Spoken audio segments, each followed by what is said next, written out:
बिस्मिल्लाहिर्रहमानिर्रहीम, अस्सलाम वालेकुम एंड वेरी गुड मॉर्निंग। नई सुबह, नई उम्मीदें और बहुत सारे नए ख्वाबों के साथ जी उठा पाकिस्तान। मैं हूँ सना अमजद। कैसे हैं आप सब? उम्मीद करती हूँ आप सब खैरियत से होंगे। और जब हम ख्वाबों की बात करते हैं, जब हम ख्वाहिशों की बात करते हैं, तो फ़ौरन ख़याल जो है वो बच्चों का आता है, नौजवानों का आता है। हम ये सोचते हैं कि जी, और स्पेशली जब हम पाकिस्तान की बात करें और हम कहते हैं कि एक बड़ा परसेंटेज जो है वो यूथ का है पाकिस्तान में। और उसके बाद फिर हमें ये भी सोचना चाहिए और ये भी पूछना चाहिए कि वो जो यूथ है जिस पर हम बड़ा फ़ख्र करते हैं, उसके लिए आखिरकार हमने कितनी आसानियाँ जो है वो दरकार की हैं, या किस तरह का एजुकेशन सिस्टम हमने उनको प्रोवाइड किया है, उनकी मेंटल हेल्थ पर हम कितना काम कर रहे हैं, उनकी करेक्टर बिल्डिंग पर हम कितना काम कर रहे हैं। एक ही माशरे में रहते हुए आपको अलग अलग जो है वो एजुकेशन सिस्टम मिल रहे होते हैं। आप एक ही सोसाइटी में अलग अलग जहन के लोग क्रिएट कर रहे होते हैं। और फिर जिस माशरे का हम हिस्सा है वहाँ पर, जहाँ पर पोलियो के ड्रॉप्स पिलाने पर भी आज लोग जो है वो तकरार कर रहे हैं, आज भी इस पर जो है वो आवाज़ उठाई जा रही है। वहाँ पर सोचें कि कितने ख़याल से और कितने ध्यान से जो है वो आपने अपनी नस्ल को तैयार करना होगा, उनको एजुकेट करना होगा। और उसके साथ साथ ये वही माशरा है जहाँ पर एक कोई भी नेगेटिव ख़बर इस तरह से स्प्रेड होती है कि लोग जो है वो बस मिलियंस में उस शख्स को व्यूज़ मिल जाते हैं। जहाँ सोशल मीडिया इतना आज़ाद हो, जहाँ पर एजुकेशन सिस्टम मुख्तलिफ़ तरह के हों, वहाँ पर आप ये सोचें कि आने वाली जनरेशन्स जो हैं उनको आप कहाँ देख रहे हैं, और वो किस लेवल पर जाकर जो है वो पाकिस्तान के लिए चीज़ों को क्रिएट कर सकते हैं। कोविड के बाद जो एक नया चैलेंज आया वो ये था कि ऑनलाइन एजुकेशन देनी थी, और पाकिस्तान में इसका कॉन्सेप्ट बहुत ही रेयर था। तो ये पढ़ाने वालों के लिए भी चैलेंज था, पढ़ने वालों के लिए भी चैलेंज था। इसके साथ साथ जो पेरेंट्स थे उनके लिए जो है वो बहुत मुश्किल रहा कि वो कैसे इन चीज़ों को मैनेज कर सकें। तो कुछ इसी हवाले से जो है वो आज के प्रोग्राम में हम बात करेंगे। एक ऐसी ख़ातून जो माशाल्लाह से ख़ुद एजुकेशनिस्ट हैं, एक अरसे से पाकिस्तान के सिस्टम को बड़े करीब से देखती आई हैं। और मैं ये कहूँगी कि जब हम विमेन एम्पावरमेंट की बात करते हैं तो ऐसी ख़वातीन जो हैं वो फ़हरिस्त में सरे फ़हरिस्त होती हैं, जिन्होंने अपनी वैल्यूज़ को रखते हुए सोसाइटी को फ़ेस किया है, and with all the grace माशाल्लाह से पढ़ा भी, सोसाइटी को भी फ़ेस किया, और अपनी वैल्यूज़ को और अपनी फ़ैमिली को भी माशाल्लाह से लेकर आगे बढ़ी हैं। मेरे साथ मौजूद है शहर बानो साहिबा। अस्सलाम वालेकुम, गुड मॉर्निंग, कैसी हैं आप? आपको वेलकम करते हैं जी उठा पाकिस्तान में। एंड जब हम ऑनलाइन एजुकेशन की बात करते हैं तो जब ये कोरोना वाला जब पीक वाला सिलसिला था तब माशाल्लाह से ये हमारे साथ रहे, आते रहे शो पर, और आप लोगों को इस हवाले से गाइड करते रहे। अल-नाफ़े के डायरेक्टर ऑपरेशन है सैयद वजाहत असली। अस्सलाम वालेकुम, वेरी गुड मॉर्निंग, बहुत बहुत शुक्रिया आपके वक्त का। अच्छा जी शहबाना साहब, थोड़ा सा मैं अगर हम पीछे तारीख़ की बात करें तो आज हम कहते हैं बहुत बड़े बड़े लोग जो बन गए वो तो टाट पर भी बैठकर पढ़ा था उन्होंने, ठीक है। और आज जो है वो यहाँ पर पाकिस्तान में ये है कि 80,000 से 1.5 लाख रुपए भी लोग अपने बच्चों की फ़ीस पे कर रहे हैं। तो कुछ ही सालों में एक बहुत बड़ा चेंज एजुकेशन में हमने देखा। आज ऑनलाइन एजुकेशन की बात करिए तो इज़ इट, ये तो ठीक है कि जैसे जैसे टेक्नोलॉजी ने, सोसाइटी ने, वक्त चेंज हुआ, तालीम का निज़ाम चेंज हुआ, लेकिन का मयार भी बेहतर हुआ? एक्चुअली ये प्रॉब्लम हुई जहाँ तालीम पर से स्टेट ने, रियासत ने अपना हाथ उठा लिया। अच्छा। जब रियासत ने अपना हाथ उठा लिया तो तालीम ऑटोमेटिकली कमर्शलाइज हो गई। और ये परेशानी हुई हमें लेट 70s में, और बिल्कुल अर्ली 80s में प्रॉब्लम स्टार्ट हो गई थी कि state stop spending a single penny on education. यानी कि स्टेट ने अपना जो एजुकेशन अपैरेटस था उसको भी संभालने की जिम्मेदारी जो है वो उससे भी उसने हाथ उठा लिया था। तो अच्छा, स्टेट जो है वो कमर्शियल एंटरप्राइज नहीं होती, रियासत कमर्शियल दुकान नहीं होती, बिल्कुल। लेकिन आप जब स्टेट से चीज़ निकल जाएगी और दूसरे हाथों में चली जाएगी तो उनका एक कमर्शियल एंगल होता है, और वो जो है फिर उसमें प्रॉफिट अर्निंग का एक एलिमेंट आ जाता है। तो हमारे यहाँ जो एजुकेशन तबाह हुई उसकी रीज़न यही थी। हालांकि अगर मैं अपने ज़माने तालिब इल्मी को की तरफ गौर करूँ, पीछे जाऊँ, तो बहुत हैवी फीस के स्कूल उस ज़माने में भी थे जिसमें हमने पढ़ा, और गवर्नमेंट स्कूल भी थे जिसमें दूसरे पढ़ते थे, लेकिन बहुत ज़्यादा फ़र्क नहीं था। मतलब जो गवर्नमेंट स्कूल में पढ़ने वाले थे वो भी उतने ही इंटेलिजेंट और थे, और जो हमारे पेरेंट्स बहुत ज़्यादा पैसे देते थे तो हम भी वैसे ही थे। लेकिन उस दौर में एक प्रोग्राम गवर्नमेंट की तरफ से शुरू किया गया था, वो था कॉम्प्रिहेंसिव स्कूल सिस्टम्स। ओके। अच्छा, वो इतना शानदार कॉम्प्रिहेंसिव स्कूल सिस्टम था, लेकिन उसको फिर लेटर ऑन रियासत ने उसको नहीं चलाया, या गवर्नमेंट्स सक्सेसिव गवर्नमेंट्स ने उसको नहीं चलाया। अच्छा, आज देखिए हमारे यहाँ एक बस वर्ड है इंटर्नशिप। हर बच्चा जो पढ़कर निकलता है internship internship. What is internship? जब आप उस यंग ग्रेजुएट को लेते हैं तो वो आपकी कंपनी में या आपके एंटरप्राइज में आकर वो कुछ घंटे लगाता है, मतलब 100 घंटे 200 घंटे, और उसके कभी उसको पेमेंट मिलती, कभी उसको नहीं मिलती, स्टाइपेंड मिलता है, कभी नहीं मिलता। That is internship. And for doing any job आपकी इंटर्नशिप बहुत काउंट होती है। यूनिवर्सिटियाँ पूरी कैंप लगाती हैं इंटर्नशिप के लिए ऑल ओवर द वर्ल्ड।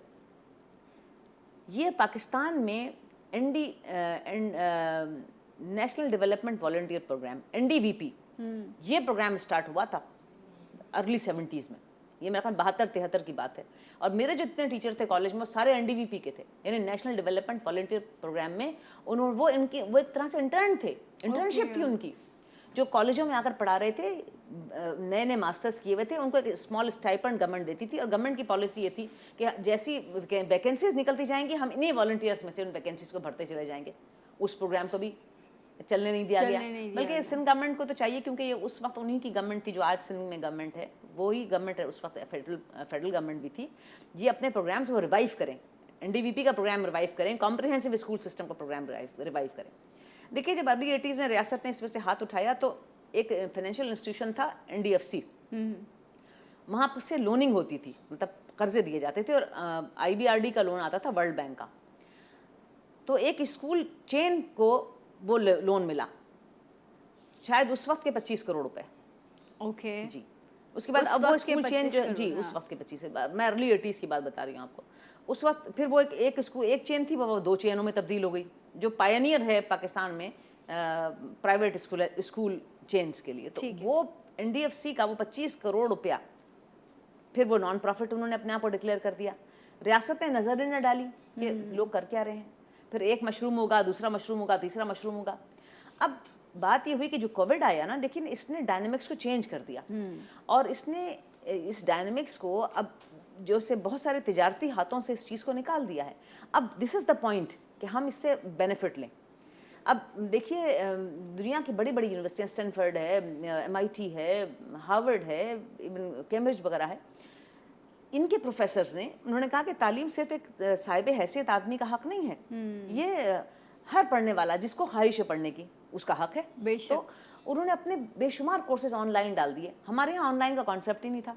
उससे पहले ही ऑनलाइन कोर्सेज ये दुनिया की बड़ी बड़ी यूनिवर्सिटियों ने डाल दिए थे, और लोग उसमें सर्टिफिकेशंस ले रहे थे, उसको एक्सेप्ट किया जा रहा था। अब हमारे यहाँ अगर पहले हम पूछते हैं ऑनलाइन डिस्टेंट लर्निंग, ओ हो ये तो डिस्टेंट लर्निंग प्रोग्राम से था, तो ये तो बर्थलेस है। लेकिन अब सारी दुनिया डिस्टेंट लर्निंग पर आ गई। अब डिस्टेंट लर्निंग में ये हुआ कि ये कारोबारी हाथों से ये चीज़ निकल गई है। अब they are surviving and striving hard कि हम किस तरह अपने आप को, मतलब उसी सिस्टम के अंदर अपने आप को एडजस्ट कर सकें, उसको हम वापस ला, मतलब वही लूट खसूट का कारोबार। हाँ। तो अब ये वो लोग जो वाकई हकीकी मानों में एजुकेशन में इंटरवेंशन चाहते हैं, और वो चाहते हैं कि जो आपने अभी कहा ना कि बल्जिंग यूथ है पाकिस्तान में, 60% आपकी आबादी जो है वो यूथ की है। आप इस बल्जिंग यूथ को अगर आपने अभी मकसद ये कि कोई रास्ता दिखाना है, देखिए बच्चे हमारे रोज़ी के लिए कंटेनरों में बंद होके चले जाते हैं, लॉन्चों में बैठ के चले जाते हैं, और अपने जाने गंवा देते हैं, और कैसी कैसी हॉरिबल स्टोरीज आती हैं। तो क्या हमारे पास दिमागों की कमी है कि हम ऐसा कोई सिस्टम नहीं सोच सकते? राइट। और आज जितना स्मार्ट हो गया है सब कुछ, उस वक्त जो है वो कॉन्सेप्चुअल स्टडीज़ की जो है वो हमें बहुत ज़्यादा ज़रूरत है। और डिफरेंट सोर्स से जब हम बच्चे को या अपने स्टूडेंट को इतना शार्प बनाएं कि वो लेक्चर्स के थ्रू, बुक्स के थ्रू, ऑनलाइन एजुकेशन के थ्रू जो है वो ग्रास्प करे चीज़ों को, और फिर डिफरेंट एंगल से वो दुनिया को देख सके। अच्छा, अब जिस तरह से यहाँ बात हो रही है कि मतलब इनकी बातों से तो ये चीज़ बड़ी क्लियर हुई कि online education is a very good platform, you know, आज हर बच्चे के लिए। लेकिन मैं आपसे एक चीज़ यहाँ से एक फर्दर और आगे पूछना चाहूँगी कि पाकिस्तान जैसे मुल्क में, जहाँ पर मैं भी बात कर रही थी कि बहुत सारी चीज़ों पे हम झगड़ा करते हैं और बस जिस पे नो कह दिया हमने नो कह दिया। इवन अभी भी लोगों का इतराज़ है कि कहते हैं जी कोविड जो है वो भी किसी का एजेंडा है, whatever the reason is, accept it, और फिर आप उस चीज़ के प्रिकॉशंस को फॉलो करें। तो ऐसे जगह पे एक ऑनलाइन एजुकेशन को प्रमोट करना आपको क्या लगता है कितना मुश्किल रहा आपके लिए, और अभी भी लोग एक्सेप्ट करते हैं? देखें, चेंज जो है ना वो हमेशा जो है प्रॉब्लमेटिक होती है इस पॉइंट ऑफ व्यू से कि लोग अपना स्टेटस तब्दील नहीं करना चाहते। मेरी बात हो रही थी कि हिसाब से एजुकेशनिस्ट हैं बड़े मशहूर, तो वो कहने लगे कि लोग जो हैं वो कहते हैं कि हम एडिशनल 1 घंटा क्यों लगाएं, हमारा जिस तरह मामला चल रहा चलते रहें। और जब वो एक शेर है ना कि वक्त करता है परवरिश बरसों हादसा एकदम नहीं होता, तो वो जब आहिस्ता आहिस्ता आहिस्ता होते होते एकदम से जो है वो आपको मालूम होता है कि जी दुनिया में इस बात की वजह से इतनी तब्दीली आ गई, तो हम कहते हैं कि हाँ ये क्या हो गया। तो जैसे हमारी खातून बता रही थी कि स्टैनफोर्ड और यूनिवर्सिटीज़ ने ये तकरीबन 2006-07 की बात है जब MIT ने अपना पहला ओपन कोर्स वेयर जो है स्टार्ट किया था। पेंडेमिक के बारे में किसी को नहीं मालूम था, कोई ऐसी चीज़ नहीं थी कि जी बंद हो जाएगी, लेकिन दुनिया के दिमाग जो है वो उस तरफ सोच रहे थे कि आप एक ग्लोबल विलेज की तरफ जा रहे हैं, और ग्लोबल विलेज में अब आपकी बाउंड्रीज जो है फिजिकल नहीं है, अब आपकी बाउंड्रीज डिजिटल हैं। आपने इन तमाम चीज़ों को उसी तरीके से जो देखना है उसी तरीके से करना है। तो जो आपने सवाल पूछा कि कितना प्रॉब्लमेटिक है, कितनी चीज़ें हैं, तो यकीनी तौर पे चेंज जो है वो लाने में वक्त लगता है, और हम जो है वो उसके लिए पेशेंस भी रखना चाहते हैं, और पेशेंस रखते हैं तो जब भी आप चीज़ों को प्रॉपर्ली लेके चल सकते हैं। लेकिन अल्हम्दुलिल्लाह इस पैंडेमिक ने जो है वो एक तरीके के कैटलिस्ट का काम दिया, और बहुत सारी चीज़ें बहुत तेज़ी से हुई। जब हमने अपने इस प्रोजेक्ट को स्टार्ट किया था तो नंबर जो थे वो ऐसे थे कि हम बता नहीं सकते थे, लेकिन अल्हम्दुलिल्लाह आज हमारी ग्लोबल इनरोलमेंट जो है मोर देन 300,000 है हमारे तमाम कोर्सेज़ की तमाम उसके अंदर, और एवर ग्रोइंग। थोड़े दिनों पहले ही जो है वो मैं अपना एक डैशबोर्ड देख रहा था, तो उस डैशबोर्ड में दुनिया के गालिबन 142 ममालिक से हमारी इनरोलमेंट आ रही थी, माशाल्लाह। सिवाय चंद अफ्रीकी ममालिक के और चंद ममालिक के जो है वो अल्हम्दुलिल्लाह तमाम जगहों से थी। तो पेशेंस रिक्वायर्ड है, चीज़ें चल रही हैं, आहिस्ता आहिस्ता बढ़ रही हैं। बल्कि मैं पहले सवाल की तरफ वापस पलट के जाऊँगा कि जो एजुकेशन क्या करती है, तो ये एक और फंडामेंटल क्वेश्चन है कि हम इस फंडामेंटल क्वेश्चन के बारे में और मज़ीद बात करें। ये जो एजुकेशन है ना, ये इसका डायरेक्ट ताल्लुक जो है वो किसी भी जोग्राफ़ी के लॉ से है, कि अगर आपने उस लॉ को इम्प्लीमेंट करने वाला और इस लॉ की मॉनिटरिंग करने वाला सिस्टम नहीं बनाया है, तो आप दुनिया में कोई चीज़ बड़ी से बड़ी इनोवेशन लेकर आ जाएं, लोग जो है उसको मैनिपुलेट करके उसको ख़राबी की तरफ लेके चले जाएंगे। राइट।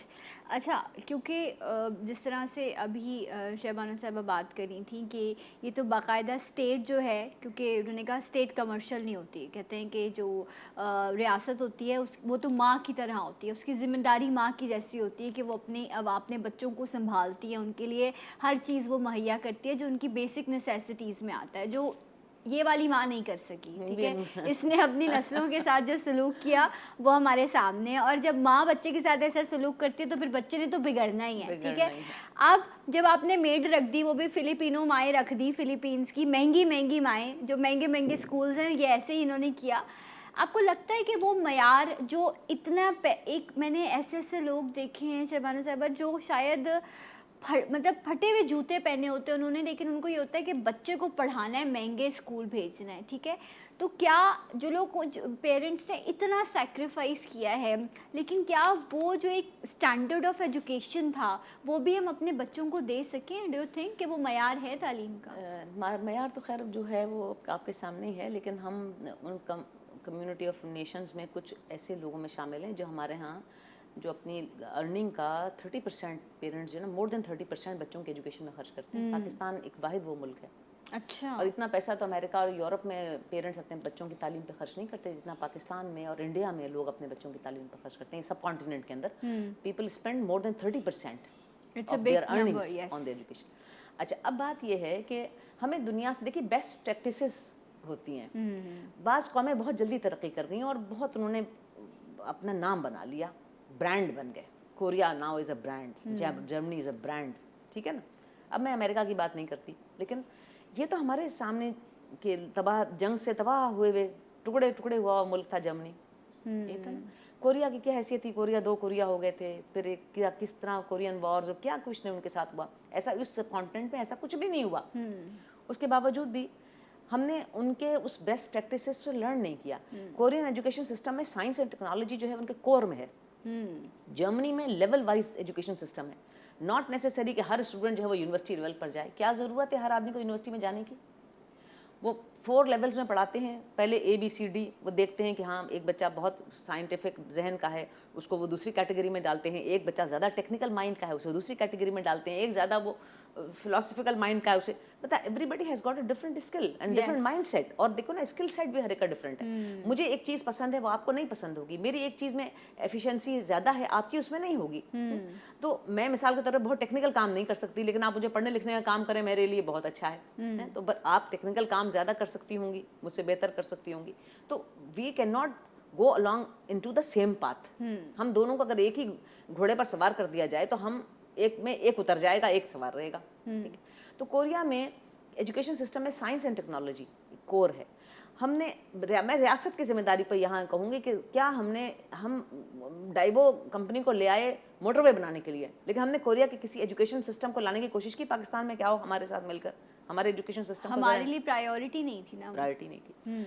अच्छा, इसी तरह हमने जर्मनी से हम हर चीज़, मतलब वो सारी आपको, अब मैं उसकी डिटेल में क्या जाऊँ, लेकिन वी डिडंट आस्क देम कि हम हमारे एजुकेशन सिस्टम में हम किस तरह, इवन मैंने आपसे कहा ना कॉम्प्रिहेंसिव स्कूल सिस्टम, हमारा अपना सिस्टम बहुत अच्छा था।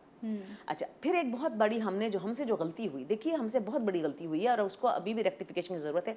हमारे मैट्रिक के सिस्टम में कोई ख़राबी नहीं थी और हमारे इंटरमीडिएट के सिस्टम में कोई ख़राबी नहीं है। हमने चूंकि हमारा एफिशिएंसी, हमारी लेवल कमज़ोर हो गई, हमें कोई ज़रूरत नहीं थी अपने यहाँ ये ओ लेवल और ए लेवल के कैम्ब्रिज प्रोग्राम को जड़ने की। इससे हमारे बच्चों को कोई फ़ायदा नहीं होता।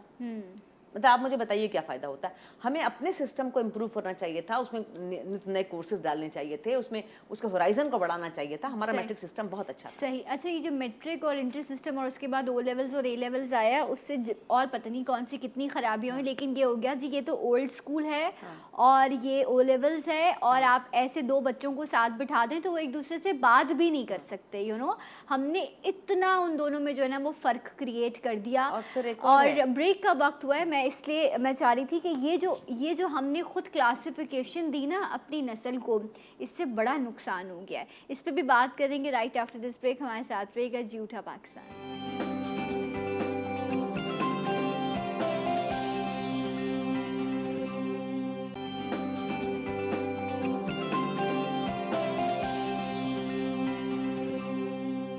Once again welcome back. जूठा पाकिस्तान में आपको खुश आमदीद कहते हैं। एजुकेशन सिस्टम के हवाले से हम बात कर रहे हैं। शहरबानो साहब हमारे साथ मौजूद हैं, सैयद वजाहत अली हैं एंड बात हो रही थी एजुकेशन सिस्टम की, जो एजुकेशन का मयार है वो क्या है, एंड फिर ओ लेवल्स, ए लेवल्स और बात हुई मैट्रिक के और इंटरमीडिएट सिस्टम की। अब मैं आपसे जानूंगी, ये तो बड़ी नॉर्मल सी आजकल आप देखें एग्जांपल है कि कहा जाता है ओहो ये तो ओल्ड स्कूल है, अगले बच्चे का कॉन्फिडेंस ही शैटर्ड कर दिया जाता है और ये तो बन कबाब है, ये तो बर्गर है, इस तरह की टर्म्स हम यूज़ करते हैं और इससे जो है बाकायदा बाइफिकेशन फील होती है कि जी ये इस लेवल पर काम कर सकता है। तो ये हम अब किस तरह की एजुकेशन और कौन सा सिस्टम जो है वो बच्चों को प्रोवाइड कर रहे हैं? देखिए, मैं समझता हूँ कि हमें और बुनियादी सवाल की तरफ जाना चाहिए और वो ये समझना चाहिए कि एजुकेशन सिस्टम के कॉम्प्राइजेस क्या होते हैं, यानी वो किन चीज़ों पर खड़ा होता है, या एजुकेशन सिस्टम के कौन कौन से पार्ट्स होते हैं कि जिन पार्ट्स को देखा जाना ज़रूरी है। तो मैं समझता हूँ सबसे पहला जो इसका कॉम्पोनेंट है ना वो तो है उस्ताद। तो इल्म जो है ना कभी भी उस्ताद शागिर्द के ताल्लुक़ को कायम किए बगैर नहीं आता।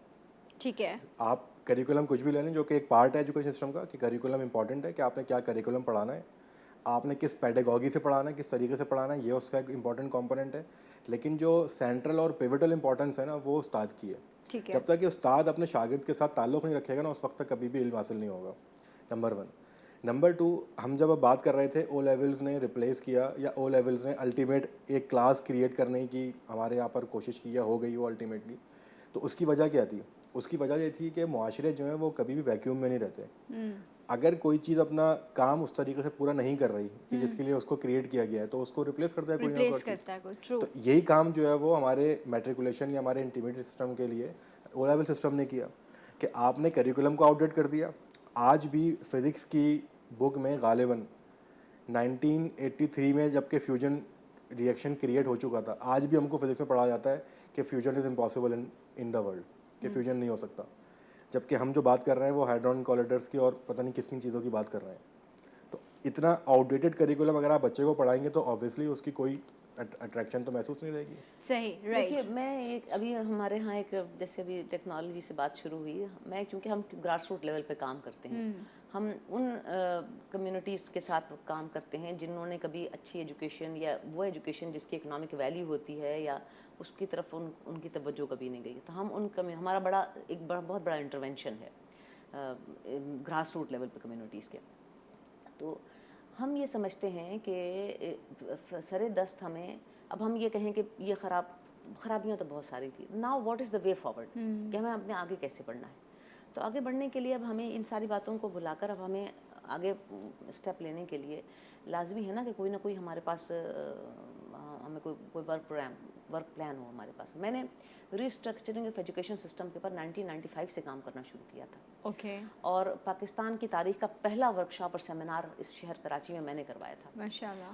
फिर उसके बाद से फिर हम आगे बढ़ते चले गए, लेकिन हम बहुत ज़्यादा शोर नहीं मचाते, क्योंकि शोर मचाने से होता है कि पीपल फील थ्रेटेंड। लोग बहुत सारे जिनके वेस्टेड इंटरेस्ट होते हैं ना, वो थ्रेटेंड फील करते हैं, फिर वो आपके पीछे पड़ जाते हैं। तो ये तरीक़ेकार है। लेकिन अब हम जैसे न्यूअर टेक्नोलॉजीज़ दुनिया के अंदर आ गई हैं, हर चीज़ जो है ना वो अब तब्दील हो रही है। आर्टिफिशियल इंटेलिजेंस का एक बहुत बड़ा है, क्लाउड्स हैं, ये इंटरनेट ऑफ थिंग्स आ गई है, साइबर सिक्योरिटी, ऐसे बड़े बड़े 6-7 बड़े सब्जेक्ट हैं दुनिया के, जिसके लिए अगर हम अपने यूथ को तैयार करना शुरू करें तो सिर्फ यहीं पाकिस्तान में नहीं, they can work anywhere in the world. तो अब हम एक पहले हमारे यहाँ एक सिस्टम था कि हम अब पाकिस्तान से मजदूर भेजते थे, एक स्किल्ड वर्कर भेजते थे ना, हम सारे मिडिल ईस्ट को बनाने में पाकिस्तानियों का बहुत हाथ है। बिल्कुल ऐसे। अब हम परसोना नॉन ग्रेटा वहाँ पर हो गए, वो और बात है ज़माने की सियासत के एतबार से। तो हमारे टैलेंट में हमारे बच्चों के या हमारे नौजवानों की कमी तो नहीं है। तो अब हम दोबारा पलट कर वो रिडंडेंट चीज़ों की तरफ ना जाएं, हमको आगे की तरफ देखकर और नई टेक्नोलॉजीज़ को अडॉप्ट करने की इस वक्त ज़रूरत है। और अडॉप्ट करने के लिए हमें, अच्छा अब आप मैं कहूँ जी वो अडॉप्ट सिर्फ अच्छे ही स्कूलों में अडॉप्ट होगा, नहीं, हम दिमाग तो अल्लाह ने सबको दिया है ना। 14, 15, 16 साल का बच्चा वो इतने वंडर्स क्रिएट कर सकता है विद दिस टेक्नोलॉजीज। तो now we have to go to the grass root level. मैं समझती हूँ कि जैसे मैं काम कर रही हूँ, मैं ग्रास रूट लेवल पे काम करती हूँ, मैं पिक करती हूँ, मैट्रिक 9th और मैट्रिक के बच्चों को पिक कर लेती हूँ मुख्तलिफ कम्युनिटीज़ में जाके, कि वो और उनके साइकोलॉजिकल टेस्ट करवाते हैं हम, उनकी प्लेसमेंट्स करते हैं, क्योंकि ना उनके पेरेंट्स को पता कि उनकी क्या प्लेसमेंट हो सकती है, ना उन बच्चों को पता अपने फ्यूचर के बारे में। तो we have to guide them. तो हम उनको गाइड करते हैं, बेहतरीन इंस्टीट्यूशन चूज़ करते हैं, वहाँ उनको प्लेसमेंट उनकी करते हैं, उनकी मॉनिटरिंग करते हैं, उनका रिकॉर्ड रखते हैं। एक बहुत बड़ा सेटअप हमारा, सिस्टम हमारा, और ये सारा वीमेन बेस्ड है। हमारा जो काम है वो सारा का सारा ख़वातीन करती हैं, वुमेन बेस्ड है। और बहुत हैरान कुन बात आप सुनेंगी कि हम मतलब आप मुझे पाकिस्तान के किसी इलाके का नाम लें और अगर उसमें हमारी प्रेजेंस ना हो तो मुझे शर्म आएगी। वी आर प्रेजेंट एवरीवेयर, हमें just a phone call away from our people. तो इसमें हमें अच्छा, फिर हमने इसमें कोई बिग मनी हमारे पास नहीं थी। लेकिन सबसे बड़ी बात है हमारे पैसे नहीं, हम क्या करें, हमारे पास तो बिग मनी थी नहीं, हमारे पास तो सिर्फ प्लानिंग थी। और थोड़े बहुत पैसे जो हम फ्रेंड्स मिलके पूल इन करते हैं और प्लानिंग, हम विद द बेटर प्लानिंग मैंने इतने बच्चे, अच्छा अब एक बच्चा 8वीं 9वीं में CD ग्रेड लेके लुढ़कता फिर रहा है। अब वो लुढ़कता फिरने वाला बच्चा किधर जाएगा, वो इंटर करेगा, फिर मजीद लुढ़केगा, फिर मजीद लुढ़केगा। हमने जो ये एजुकेशन है ना, जिसको आप टेक्निकल एजुकेशन कहते हैं, हमने उससे हाथ उठा दिया।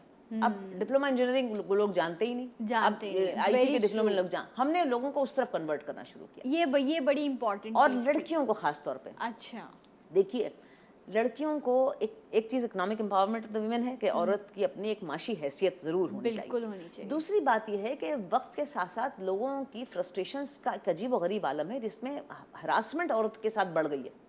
भाई जो कुछ इंडिया में हो रहा है तो सिर्फ इंडिया में ही नहीं हो रहा, वहाँ पर्दे से बाहर चीज़ें निकल जाती हैं, वही सारा कुछ पाकिस्तान में हो रहा है। यहाँ पर्दे के अंदर हम अंडर द कारपेट हम उसे पुश कर देते हैं, तो हमारे यहाँ छुपी हुई उतना ही कुछ।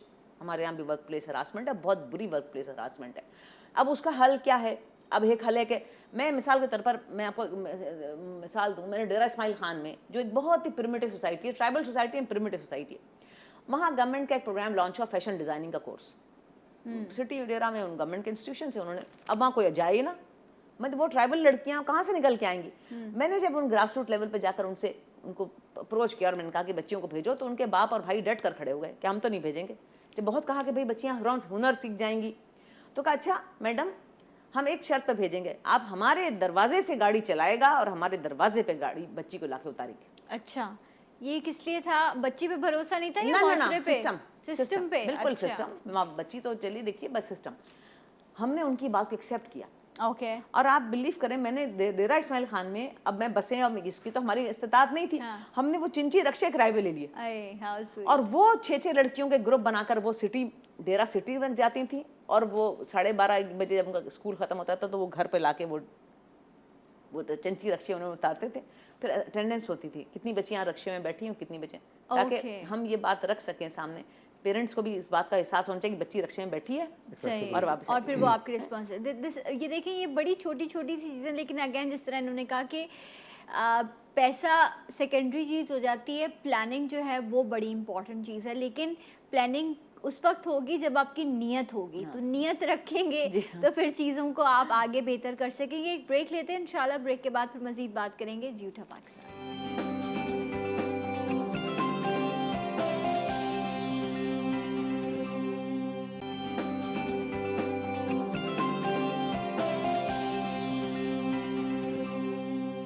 Once again welcome back. यूठा पाकिस्तान में आपको खुश आमदीद कहते हैं। एजुकेशन सिस्टम के हवाले से हम बात कर रहे हैं। शहबानो साहिबा हमारे साथ मौजूद हैं, सैयद वजाहत अली हैं। अभी जिस तरह शहबानो साहिबा भी जिक्र करी थी कि स्किल, ये तो एक कोट भी है ना कि skill is a new education, बल्कि ये न्यू क्या, यही हेल्प करती है आपको प्रैक्टिकल लाइफ में जब आप जा रहे होते हैं। इन्होंने भी कहा कि टेक्निकल एजुकेशन जो है उसका सिस्टम बड़ा ख़त्म हो गया है। इट्स नॉट इम्पॉर्टेंट कि एक माँ के अगर 4 बच्चे हैं तो चारों ही ए ग्रेड स्टूडेंट होंगे। हो सकता है 2 बच्चे ऐसे हों जो बहुत टेक्निकली हवाले से बड़े जो हैं वो साउंड हों। तो क्या हमें अपनी सोसाइटी में, जहाँ पर हम ऑनलाइन एजुकेशन की या बाकी चीज़ों की बात करें, हमें टेक्निकल इंस्टीट्यूट्स भी बढ़ाने पड़ेंगे और गवर्नमेंट लेवल पर इस पे काम होना चाहिए? देखिए, यकीनी तौर पे इसमें कोई दो राय नहीं है और इससे इनकार भी नहीं किया जा सकता है स्किल दें आप बच्चों को, स्किल दें और तमाम चीज़ें हों।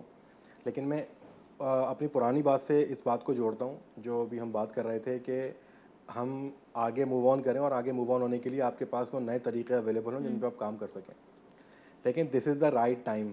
ये इस टाइम पर हम जिस अपनी ह्यूमन काइंड के टाइम फ्रेम में खड़े हैं ना, ये वो टाइम है कि जिसमें आपके तमाम अक़वाम जो हैं वो सेम लेवल पर आके खड़े हो गए हैं। आपकी एजुकेशन जो है वो आज के दौर में डेमोक्रेटाइज हो गई है। हम आज से 15 साल पहले अगर ये इस बात का ओनर होते ना कि जी आपके पास क्लासेस बन गई हैं, आप एजुकेशन ले सकते हैं, आप एजुकेशन ले सकते हैं, तो आपके लिए प्रॉब्लम थी। आज ऐसा कुछ भी नहीं है। आज आपका बच्चा, उसको डिग्री भले ना मिले, लेकिन आपका बच्चा जो है वो एजुकेशन ले सकता है बिल्कुल फ्री ऑफ कॉस्ट, बिल्कुल उसी लेवल की, उसी स्टैंडर्ड की जिस स्टैंडर्ड का एजुकेशन जो है वो अमेरिका का बच्चा ले रहा है। yes. इसकी मिसाल मैं आपको दूंगा। अफ्रीका का एक इलाका है, नैम्बिया नाम है उसका। वहाँ पर बिल गेट्स फाउंडेशन ने उन बच्चों को सिर्फ मोबाइल फ़ोन प्रोवाइड किए और उनको मोबाइल के जो नेटवर्क्स हैं उनके ज़रिए से उनको डाटा जो है उसमें प्रोवाइड कर दिया। आप यकीन करेंगे कि उन बच्चों ने पेंडेमिक के टाइम में अपने इर्द गिर्द के पूरे एरिया की फूड का मसला हल कर दिया कल्टीवेशन के ज़रिए से, वीडियोस देख के सिर्फ यूट्यूब पे, और अपने पूरे एरिया की एनर्जी का मसला सॉल्व कर दिया कि कैसे जो है वो आप सोलर पैनल प्रोक्योर कर सकते हैं, चाइना से कैसे मंगा सकते हैं, कैसे लगाएंगे, कैसे उसकी ट्रांसमिशन लाइन बिछाएंगे। ये तमाम चीज़ें हम अपने बच्चों को बहुत अंडर एस्टिमेट करते हैं और उनको एक बहुत ही ज़्यादा फरसूदा किस्म के सिस्टम में डाल के कहते हैं कि जी इनका कसूर है, इनका प्रॉब्लम है, इनकी चीज़ें हैं। और वो जो हम बात कर रहे थे ना थोड़ी देर पहले कि जी हर बच्चा जो है वो अलग अलग अपनी सलाहियत लेते हुए होता है। हम तो आज तक जो है वो जहानत का मेयार IQ समझते हैं कि IQ का इसका टेस्ट इतना आएगा तब उसकी जहानत नापी जाएगी, तब नहीं होगी। 1983 में डेविड गार्टनर ने सबसे पहले जो है वो ये इस बात की थ्योरी पेश की थी कि जी इंटेलिजेंस जो है वो सिर्फ मैथमेटिकल और लैंग्वेज की नहीं होती बल्कि 9 टाइप्स की होती हैं। आपका बच्चा अगर वाइल्ड लाइफ में दिलचस्पी ले रहा है तो वो भी एक टाइप की इंटेलिजेंस है। वो हर तरह का बच्चा उसमें दिलचस्पी लेता, राइट। उसके लिए इतनी पेशेंस लेकिन बात वो यही है ना कि हमने कुछ पैरामीटर्स, कुछ स्टैंडर्ड सेट कर दिए हैं, बस उसी पर हम चाहते हैं कि लकीर के फ़कीर के उसी पर चीज़ें चलती रहें। हम किसी क्रिएटिव या किसी नई चीज़ को एक्सेप्ट ही नहीं करना चाहते। हमें लगता है कि फिर ये कमर्शियल कैसे होगा, ये बड़ा आदमी कैसे बनेगा। हम अच्छा आदमी हैं, उसको एक्सेल करने की हम ख्वाहिश नहीं रखते। हम हर माँ बाप अपने बच्चे को ये कहते हैं तुमने बड़े हो के बड़ा आदमी, बड़ा तो वो बन ही जाएगा, उसको ये बोलो कि वो अच्छा इंसान बने या वो कुछ ज़िंदगी में कुछ नया एक्सपीरियंस कर सके। एक कॉलर भी है हमारे साथ। अस्सलाम वालेकुम। हेलो, अस्सलाम वालेकुम सना, कैसी है? याया बात मैं कर रहा हूँ। बिल्कुल ठीक हूँ याया, आप कैसे हैं? बहुत जबरदस्त गुफ्तगू की और दोनों पहलू मैंने देखे। उन्होंने शहबानू साहिबा ने जो गुफ्तगू की बेहतरीन की। देखिए, मैं तो इस मौजू पे बहुत पहले भी कह चुका हूँ। मैं तो ये समझता हूँ कि हमारे यहाँ जो मेयार तालीम है वो सिर्फ इस हद तक है कि आप किसी बड़े स्कूल में चले जाते हैं, ए लेवल ओ लेवल के, तो वहाँ पता चलता है कि चलो आपका एक बच्चा चला गया, जो वो फीसें भर सकता है वो एक अलग क्लास में आ गया, जो सरकारी स्कूल है वो अलग क्लास में आ गया। अब सवाल ये है कि मेरा मकसद कहने का, जो हम ये दावा करते हैं कि यकसा तालीम सबके लिए, तब यकसा तालीम तो उस वक्त होगी यकसा कोर्स आप रखेंगे, यकसा किस्म की मराहत देंगे। अब इन्होंने जो बात की ना, मैं वो बहुत इंपॉर्टेंट पहलू है जो मैं हमेशा कहता रहा हूँ। देखिए, हमारे यहाँ प्रॉब्लम ये है कि एक बच्चे को ए ग्रेडर बी ग्रेडर ही बनाया नहीं, घरों में भी यही हाल है। अब एक बच्चा जिसकी अपनी एक जहनी सलाहियत है, जैसे हमारे भाई इन्होंने कहा कि जरूरी नहीं है कि वो कोई मैथमेटिक्स का मास्टर हो, साइंस का मास्टर हो, उसकी सलाहियत किसी और चीज में, तो उसके लिए क्या रखा है। मैं आज कराची की बात करूं, सर थोड़ा सा मुझे टाइम दे। टेक्निकल इंस्टीट्यूट मेरे सामने, टीटीसी हमारे सामने बना, तबाह बर्बाद। शीर्षक का टेक्निकल स्कूल तबाह बर्बाद, और ये हमारा सैफी तबाह बर्बाद। मतलब यकीन करें कि अफसोस होता है। अब जो अगर हम अपने एक बहुत बड़ी लॉट है, अगर आप जॉब करने जाते हैं तो आपको फला इंजीनियरिंग की डिग्री होगी तो अब आपको जॉब मिलेगी, लेकिन अगर हमारे पास क्यों हमारा वेल्डर, क्यों हमारा जो है इलेक्ट्रिशियन, क्यों हमारा ऑटो मैकेनिक क्यों नहीं बाहर जॉब मिलती? इसलिए नहीं मिलती कि वो सर्टिफाइड नहीं है, उसके पास सलाहियत सब कुछ है, आपने सर्टिफिकेशन का कोई कॉन्सेप्ट रखा ही नहीं है। आप तो चाहते हैं कि बस वो सारे के सारे ए ग्रेडर बने और जो है वो बेचारे दूसरे जो है डी और डी वाले वो आगे पीछे मतलब मजदूरियां करते फिरे। मेरा सवाल इन दोनों से ये, देखिए ये आपने एक बात की सना, नीयत की बात की। जब नीयत नहीं है और जैसे ये इतने एक्सपर्ट्स बैठे हुए हैं, मुझे कहीं इनका मतलब किसी ऐसे लोग का रोल नहीं है जिनके पास इन्फ्लुएंस है, जो मिनिस्टर्स बने हुए, उनको तो तालीम का शगफ ही नहीं है, वो तो अपने बच्चों को ऑक्सफोर्ड भेज देते हैं। और यहाँ वाले फिर क्या करेंगे? हम लोग क्या इसी तरह भुगतते रहेंगे या अवाम में ये शऊर कैसे बेदार होगा? ये मेरा क्वेश्चन है। राइट, बहुत बहुत शुक्रिया।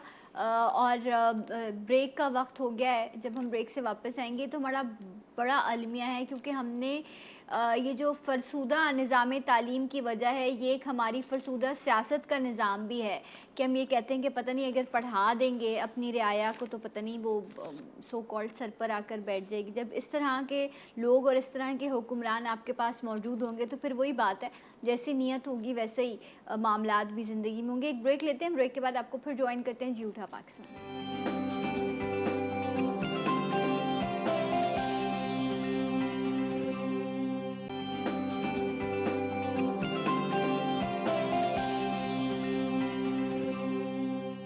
वंस अगेन वेलकम बैक जी उठा पाकिस्तान में। आप सबको एक बार फिर से खुश आमदीद कहते हैं। एंड एजुकेशन सिस्टम के हवाले से हम बात कर रहे थे। अभी कॉलर याहिया भी थे ब्रेक पे जाने से पहले, वो भी यही बात कर रहे थे कि हमने बाकायदा प्लानिंग के साथ जो है ना वो अपने इंस्टीट्यूट्स को ख़त्म किया है, उनको तबाह किया है। और हमारी लेबर, ये जो लेबर वर्क है दुनिया भर में इसकी बड़ी इज़्ज़त है, बड़ी मांग है। आप देखें, आप यहाँ पे तो हम जो हज़ारों रुपए में काम करा लेते हैं, वहाँ पे तो शायद लोग लाखों में भी नहीं सोच सकते, इतने स्किल्ड हैं हमारे लोग। लेकिन याया साहब जो थे कॉलर, जिन्होंने जिन इंस्टीट्यूशंस का नाम लिया, ये एक वक्त में कराची के फाइनेस्ट इंस्टीट्यूशंस थे। ओके। और इनके पढ़े हुए लोग जो हैं वो बीटेक की डिग्री तक लिए जाते थे, और वो सारी दुनिया में इस वक्त कहीं ना कहीं आपको नजर आएंगे। राइट। अब हमारे यहाँ हुआ ये कि हमने एक सिस्टम, चलिए जो हो गया, अब हम उस ढोल को क्यों पीटें, आगे बढ़ें, आगे बढ़ने की कोशिश। आगे बढ़ने में भी हम अगर कोरिया का मुकाबला नहीं कर सकते, जर्मनी अगर हमें नहीं, तो इस वक्त जो बेस्ट प्रैक्टिसेस हो रही हैं वियतनाम, एक वो मुल्क जो बिल्कुल ही तबाह हाल था, बिल्कुल ही वियतनाम की कोई हैसियत ही नहीं थी, आज वो उसकी एजुकेशन, उनकी इकानमी, उनका जीडीपी, उनके ह्यूमन रिसोर्स के इंडिकेटर्स हमारे लिए हैरान कुन। अच्छा, एक बहुत इंपॉर्टेंट बात है कि हमारे यहाँ स्मॉल बिजनेसेस और कॉटेज को बहुत ज़्यादा कहीं किसी सेक्टर से सपोर्ट नहीं मिलती। मतलब फॉर एग्जांपल, एक तो बैंकिंग सेक्टर होता है, फाइनेंशियल सेक्टर, और फाइनेंशियल सेक्टर रेगुलेट होता है थ्रू गवर्नमेंट रेगुलेशंस। तो गवर्नमेंट की ऐसी रेगुलेशंस नहीं है जो वो फाइनेंशियल सेक्टर को कहे कि जी आपने कॉटेज को सपोर्ट करना है। वो एक बहुत बड़े जाइंट को तो खुशी से फाइनेंशियल सपोर्ट दे देंगे, लेकिन वो छोटे आदमी को सपोर्ट नहीं देते। उसके लिए का माइक्रो फाइनेंस। अब माइक्रो फाइनेंस जो खोला, 18%, 20%, 22% इंटरेस्ट के ऊपर अगर आपको लोन मिलेगा तो आप क्या काम करेंगे? क्या काम करेंगे? सारी दुनिया के अंदर इतना इंटरेस्ट रेट ही कहीं नहीं है। बैंकों ने का स्प्रेड इतना बड़ा हो गया बोरिंग और लेंडिंग के दरमियान में कि वो पाकिस्तान में सबसे ज़्यादा प्रॉफिटेबल कारोबार ही बैंकिंग है। सही। लेकिन स्टेट ने रेगुलराइज नहीं किया कि अगर आपने कॉटेज को देना है तो आपकी इससे 1%, 2%, 3% ये होता है इंटरेस्ट रेट, जिसके ऊपर आप अपने कॉटेज इंडस्ट्री को या अपने नौजवान को आप आगे बढ़ने का मौका देते हैं। देखिए, आपने उसको हाथ पकड़ के नहीं चलाना है, आपने जैसे उसको रास्ता दिखाना है। रास्ता दिखाने के लिए आपको टूल्स क्रिएट करने पड़ते हैं। One of the tool is the financial support of the state और फाइनेंशियल इंस्टीट्यूशंस। तो एक ज़माने में IBRD के लोन आते थे, वर्ल्ड बैंक के आते थे, वो भी मिसयूज़ हुए। लेकिन सरकार को, गवर्नमेंट को ऐसी पॉलिसी बनानी पड़ेगी। अच्छा, दूसरी बात है कि हमारे यहाँ एक बड़ी हाउसिंग स्कीम्स बहुत चल रही हैं, हाउसिंग स्कीम। अब वो हाउसिंग स्कीम सिर्फ हाउसिंग स्कीम है, वहाँ कोई कमर्शियल एक्टिविटी नहीं होगी। फिर क्यों नहीं होगी? आप अमेरिका चले जाइए, कनाडा चले जाइए, जर्मनी चले जाइए, सारे लोग अपने घरों से काम करते हैं। उनकी बेसमेंटों में उनके ऑफिस बने हुए हैं, उनके घरों के अंदर उनके काम हो रहे हैं। यही वियतनाम में हो रहा है, यही कोरिया में हो रहा है। वहाँ कोई कमर्शियल और नॉन कमर्शियल का फर्क नहीं। नहीं, यहाँ पे तो आप तख्ती भी लगाएंगे तो आपको पहले उसके पैसे देने पड़ेंगे जी। तो ये आप क्या बात है? तख्ती कैसे लगा ली? ये क्या बात है? हाँ। मतलब आप अलाउ करें लोगों को कि वो अपने घरों से काम करें, इंस्टेड के वो फर्दर अपने आप को फाइनेंशियल बर्डन में डालें कि वो ऑफिस लें और उसके बाद वो किसी वर्क प्लेस को ढूंढें और उसके बाद वो वहाँ से कम्यूट करें और जाएं और उसके बाद फिर मतलब आप देखें ना, ट्रांसपोर्ट है, हर चीज है, बड़ा खर्चा बढ़ जाता है, wastage of time, wastage of resources, और फिर उसके बाद आपकी फर्दर आपके हेल्थ पर या आपके फिजिक के ऊपर जो उसका स्ट्रेस है, वो सारी बातें एक तरफ। अब आप घर में बैठे अगर काम कर रहे हैं तो आप ये सारी चीज़ें माइनस करते जाइए तो प्रोडक्टिविटी कितनी बढ़ जाती है। तो आप ये अच्छा, अब देखिए ना, घूमने फिरने के लिए हमारे यहाँ आजकल में स्कूलों में ट्रेंड निकला कि चलें आपको बच्चों को घुमा के लाएं। बड़े बड़े जो फीस लेने वाले स्कूल हैं, किसी यूरोपियन कंट्री ले जा रहे हैं, कोई श्रीलंका ले जा रहा है, कोई सिंगापुर ले जा रहा है, कोई नहीं ले जाता, कोई तो वियतनाम नहीं ले जाता। भाई वियतनाम में जाकर दिखाओ उन्हें बच्चों को। सरकार, गवर्नमेंट स्पॉन्सर करे, चले स्पॉन्सर करें हाफ एंड हाफ। जो बच्चे जाके देखना चाहते हैं, गवर्नमेंट स्पॉन्सरशिप जाके देख के आओ कि वो मरे पिटे लोगों ने, इतनी मुसीबत ज़्यादा लोगों ने कैसे अपने आप को खड़ा कर लिया। अब हर बात हम कहे जी पॉलिटिशियन ख़राब था जी, ब्यूरोक्रेट बदमाश था, वो फलाना ऐसा था, वो फलाना ऐसा, वो तो थे जी, सब कुछ थे। अब उसकी बात छोड़िए, आप कैसे आगे बढ़ना चाहते हैं। मैं तो पीछे तारीख की बातें नहीं करना चाहती, ये ख़राब है, ये ख़राब है, ख़राब था। अब आगे बढ़ें, आगे दुनिया के होराइजन्स बहुत डिफरेंट है, बहुत कलरफुल होराइजन्स है। You have to just enter into it with the new zest and zeal. Right. लेकिन यहाँ पर मैं एक चीज़ आपसे, क्योंकि आई डोंट नो कि ये कितनी रिलेट करती है इस टॉपिक से, लेकिन जब ये बात करी थी तो इसमें एक झलक जो आती है कि वो आप अपनी नेशन को खुददार बनाते हैं। आप उनको ये बताते हैं कि जो भी है, जैसा भी है, इसी में ही हमने सरवाइव करना और यही हमारी जंग है। और हम भी हालत जंग में ही हैं इस वक्त, जो जिस तरह की हमारी सिचुएशन है। गवर्नमेंट का कंसर्न कितना है, बिकॉज अभी जिस तरह से आप कह रहे थे कि पेंडेमिक के बाद हम सब एक इक्वल लेवल पर आ गए हैं, अगर हम देखें तो हम इसका बड़ा गोल्डन चांस है कि हम इसका बेनिफिट ले सकें। लेकिन हमारे यहाँ किसी को धोखा दे देना, चीट कर देना, पैसे दे के वापस ना देना, ये सारी चीज़ें, ये सारे स्मार्ट चीज़ें जो हैं वो हम अपने बच्चों के जहनों में डाल रहे हैं। यहाँ गवर्नमेंट का कंसर्न कितना इम्पोर्टेंट है? देखिए, मैं तो आप जो याया साहब ने सवाल पूछा उसी से बात को जो है वो आगाज़ करता हूँ कि देखिए, आपका इख्तियार जो है ना वो आपके 5 और 6 फिट के वजूद के ऊपर होता है। आपका इख्तियार किसी और पर नहीं है। तब्दीली भी जो है ना वो तभी आएगी कि जब आप अपने आप को तब्दील करेंगे। और अपने आप को जो है वो करना आपके तो इख्तियार में ना। मिसाल के तौर पे हम ये कहें कि जी जो इस वक्त वालिदैन हैं कि जिनके बच्चे स्कूल की तरफ जाने वाले हैं, तो वो अपने आप को क्यों एक्स्ट्रा माइल जाके, क्योंकि देखें असल एजुकेटर, ओरिजिनल एजुकेटर बच्चे का वो माँ बाप हैं, वालिदैन हैं। अल्लाह तबार ताला ने जो तरबियत की जिम्मेदारी है वो असलन वालिदैन पर डाली है, और वालिदैन में से वालिद के ऊपर कि वो जो है वो करे। यहाँ पर भी एक बहुत बड़ी डिबेट है कि जी वो रिस्पॉन्सिबिलिटी हम ट्रांसफ़र करके बैठ जाते हैं। तो आप जो है वो असल एजुकेटर हैं, आपने जो है ना वो पेन लेना है, आपने पेन लेके बच्चों को पढ़ाना है। आप जो है वो अगर एक्स्ट्रा अपना 2 घंटा लगाकर बच्चों को नहीं बता सकते कि बेटा ये ऑनलाइन आपके पास जो है वो बिल्कुल फ्री ऑफ कॉस्ट, उसमें आपको 1 रुपये पाई पैसे का खर्च नहीं करना, बिल्कुल फ्री ऑफ कॉस्ट ये आपके पास मटेरियल्स मौजूद हैं, आपके पास ये वेन्यूज़ मौजूद हैं, इन पर आप जाके बैठें। बिलीव मी और नॉट, आपने सिर्फ बच्चे के साथ शुरू के 3 से 4 महीने उसको पटरी पर चढ़ाना है। हमारे बच्चे बहुत ही स्मार्ट हैं। जब 2.5 साल का बच्चा यूट्यूब की वीडियो चलाना सीख सकता है ना, तो वो ऑनलाइन एजुकेशन भी हासिल कर सकता है। Right, very true. लेकिन यहाँ पर एक बड़ा तबका ऐसा भी है जहाँ पर माँ बाप खुद इतने तालीम याफ्ता नहीं है, उनके लिए भी बड़ा मुश्किल है और कि वो भी एक बहुत बड़ा जो है वो डिफरेंस आ जाता है वहाँ पर बच्चों का और माँ बाप के माइंडसेट का। मज़ीद बात करते हैं इस पर ब्रेक के बाद। हमारे साथ रही जी उठा पाकिस्तान।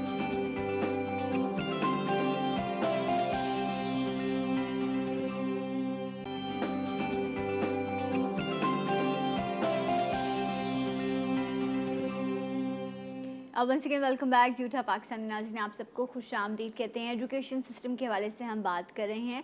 अच्छा, क्योंकि वक्त भी हमारे पास कम है, शबाना साहब मैं आपसे ये जानूँगी कि यहाँ पेंडेमिक में जिस तरह हम ऑनलाइन एजुकेशन की बात करें, अब तो स्कूल्स वापस खुल गए हैं, सो वो एक ये भी बड़ा मिस किया बच्चों ने कि वो जो एक फ़िज़िकल इंटरेक्शन होता है, आप सोशली आपने बिहेव कैसे करना है लोगों से मिलके, एक स्ट्रेंजर फेयर, ये सारी चीज़ें, शेयरिंग है, बहुत सारी चीज़ें हैं जो आप फिज़िकली जब आप जाते हो तो आप सीखते हो।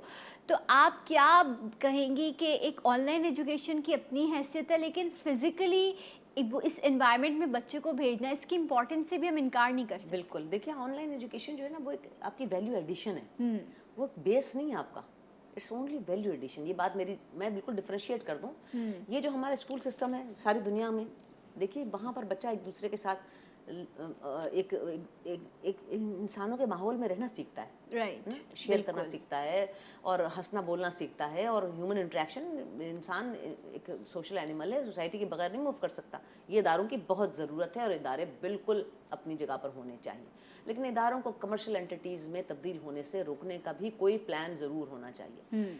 Online education is only value addition. Yes, ये वो डिप्रिवेशन जिनके पास कि हमारे पास पैसा नहीं, लिहाजा हम एक आला तालीम हासिल नहीं कर सकते, उस गैप को इस ऑनलाइन एजुकेशन ने ख़त्म कर दिया, उस बहाने को इस ऑनलाइन एजुकेशन ने ख़त्म कर दिया। ऑनलाइन एजुकेशन का बस इतना ही रोल है। अच्छा, लेकिन बाकी रोल जो है जो इदारों का है, मतलब तालीमी इदारों का है, जहाँ हम बहुत कुछ लर्न करते हैं। मतलब हम अपने यूनिवर्सिटी के ज़माने में बहुत पोलिटिकली एक्टिव थे। अच्छा, हमने सियासत के मिजाज को और रियासत के मिजाज को तालीमी इदारों से सीखा। आज के बच्चे वो नहीं सीख रहा, इसलिए कि वो इदारे वो नहीं दे रहे।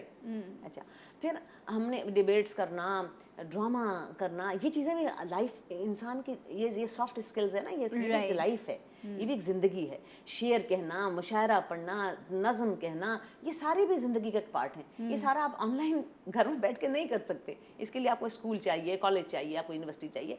मेरा स्ट्रेस ये था कि नॉट नेसेसरी कि everybody should go to university and get a MA degree, everybody should go to get a graduation degree. हर एक का माइंडसेट डिफरेंट है, राइट। आज तो पॉलिटिकल पार्टीज़ के नाम पर यूनिवर्सिटी में अजीब से आपको सिस्टम नज़र आता है कि वो सियासत एक बड़ी खूबसूरत चीज़ होती है। ये यहाँ मैं आपसे बिल्कुल बहुत डिफर करूँगी। पॉलिटिकल पार्टीज कभी भी उनका बड़ा इंटरवेंशन रहा, पाकिस्तान के एजुकेशन इंस्टीट्यूशंस में बहुत इंटरवेंशन, लेकिन वो एक सॉर्ट ऑफ पॉलिटिकल नर्सरीज भी तो है ना, वो एक फ्यूचर के लोगों के सियासतदानों की तरबियत भी तो है। अब वो हैंड पिक लोग अब फिर आपने हैंड पिक्स देख लिए, तो फिर मैं अब ज़्यादा इस पर नहीं बात करना चाहती, but there is a hell lot of a difference between those people who came from those nurseries and those people who have been picked, hand picked। तो आप ये देखें ना, ये भी तो सारी प्लानिंग के साथ हुई ना, तो ये इदारे की हैसियत को आप किसी तौर पर किसी तौर पर आप जो है उसको चैलेंज नहीं कर सकते, राइट। एंड क्योंकि वक्त की कमी है, लेकिन डेफिनेटली जो इस वक्त स्ट्रक्चर रहा और जिस तरह की चीज़ें रहीं उस हवाले से हमने बात की। सो बहुत बहुत शुक्रिया वजाहत हमारे साथ मौजूद है, शहबानो साहब हमारे साथ मौजूद रहीं।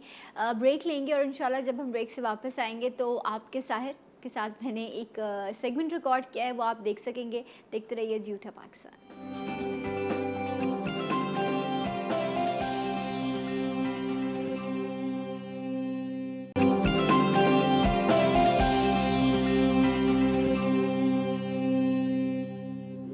वंस अगेन वेलकम बैक जूठा पाकिस्तान में, आपको एक बार फिर से खुश आमदीद कहते हैं। एंड मेरे मेहमान वो सेगमेंट जिसे आप बहुत पसंद कर रहे हैं, ना सिर्फ पसंद करें बल्कि इससे फ़ायदा भी उठा रहे हैं, और आप लोगों को बेहतरीन ऑफ़र भी जूठा पाकिस्तान के प्लेटफॉर्म से मिल रही हैं। आपकी फेवरेट शख्सियत जिन्हें आप आई थिंक हर चैनल पर देखना चाहते हैं, इन्हें सुनना चाहते हैं, और अब तो माशाल्लाह से इनका ब्रांड भी लॉन्च हो चुका है और इनकी बेहतरीन प्रोडक्ट्स हैं जिनको मैं भी इस्तेमाल कर रही हूँ और आप भी इस्तेमाल करें। यस, मैं बात कर रही हूँ अमोर ब्यूटी की, और मेरे साथ मौजूद हैं आप सबके दी साहिर लोधी। अस्सलाम वालेकुम। कैसे सना? मैं ठीक हूँ, आप कैसे हैं? ऑल गुड अल्हम्दुलिल्लाह, बिल्कुल ठीक ठाक। आप जब आते हैं तब हमें बहुत अच्छा लगता है। मुझे भी बहुत अच्छा लगता है। मैं जब आता हूँ, Zee TV is like another home to me. Right. my second home. And good luck, इतनी अच्छी अच्छी चीज़ें हैं, बहुत अच्छा फीडबैक है। मैं हमेशा इस बात पर अग्री करती हूँ कि पहली बार तो कोई आपको देखकर ऑर्डर कर देता है, बट जब आपको सेकंड ऑर्डर, रिपीट ऑर्डर मिलता है, ये आपकी कामयाबी है। एंड आप लोग जो हैं वो माशाल्लाह से इतनी प्रोडक्ट्स हैं कि ऑर्डर ज़्यादा है और आप लोगों की जो है इस वक्त प्रोडक्शन डबल हो गई है। अल्हम्दुलिल्लाह। एक्चुअली या बिल्कुल, अभी जब हम जा रहे थे तो इससे पहले भी एक छोटा सा एक एपिसोड हो रहा है, उसके अंदर हमारे पास प्रोडक्ट्स कम पड़ गई हैं। Yes. This is exactly what is happening.